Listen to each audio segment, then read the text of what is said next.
Hey everybody, it's Mr. Gustin, and I'm back in the physics classroom helping you out right now, trying to figure out how to do the challenge torque equilibrium lab. Now there's a couple steps to it, there's two parts to it. The first part is an at-home lab for all of you. The second part is an opportunity for you to earn a 4 on this unit's lab category. Okay, so the first thing we have to do is make sure we have our ruler. I'm going to use my giant 2-meter stick so that you can see it, but at home you should be using your plastic ruler that we sent home for you, or something that you have a different ruler at home. But the first task is to find the center of mass of this object. Now it's a uniform object, generally speaking. We can make that assumption, but you should have the skills, you should have the experience to figure out exactly where the center of mass of this object is. And that's the first thing you have to do. The first thing you have to do is find the center of mass of this object and show me on the video how you found that center of mass. That's the first thing. The next thing you have to do is go around your house and try to find 2 objects of known mass. So naturally, I'm in the physics classroom, so I have known masses right here. But at home, unless you live in like a physics emporium or something, you're not going to have any kind of those materials. But there are common materials around your home that you can find the mass of. And some of those things are like quarters, pennies, tennis balls, anything that you can rest on top of your meter stick, because you're going to need an object of known mass to rest on top of your meter stick. I am going to end up using a 500-gram mass. I think I should be able to do that.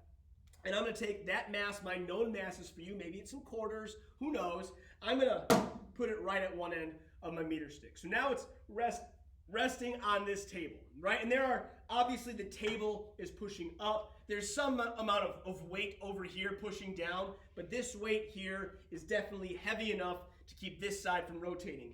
Your next task is to slide this meter stick over and over and over and over and over and over until you start to feel it lift. Once you start to feel it lift, your job is to find like the furthest point, making this end the longest, where that meter stick is still in rotational equilibrium. You'll know you found it when the back side of your ruler is just ever so slightly lifted off the ground, but it's not rotating. It'll be too far if you push it and the whole system starts to rotate. That's not going to work for us. That's your next part. From there, draw your FBD, label your forces. Don't forget the normal force from the corner of the table.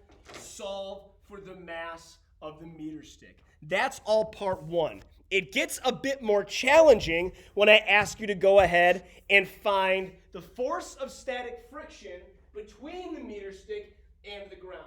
Once I know the mass of this meter stick, I can go ahead and lean it against a wall.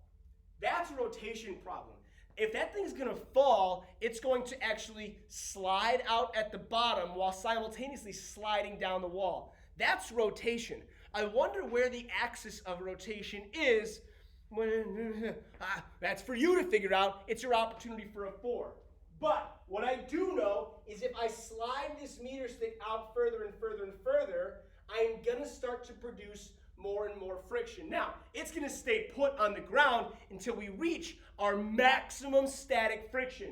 Once we reach our maximum static friction, you've guessed it, this thing is going to slide down the wall, rotate down, and fall. Your job, your opportunity for a 4 is to figure out what is the maximum static friction between that ruler, that meter stick, and the ground. Children, don't do it on carpet. It might not even work. I don't know. Don't do it on carpet. Do it on a tile or a wood or a laminate or ceramic floor.